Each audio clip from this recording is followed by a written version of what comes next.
In this quick tutorial, I'm going to show you how to create custom audiences in Google Ads. First, go to ads.google.com and log into your Google Ads account.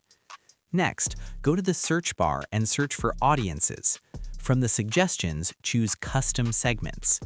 Then, in the Custom Segments window, you'll see the plus button. Click on it.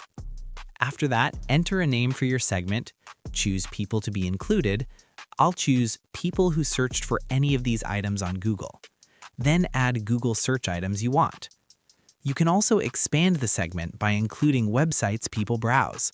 Then enter the website URL, or by the apps they use. Then you can see segment insights, weekly impressions, gender, age, and parental status. After that, click Save. Your custom audience will now be available to use in your campaigns. You can edit it by hovering over it and clicking Edit. And that's it. That's how you create custom audiences in Google Ads.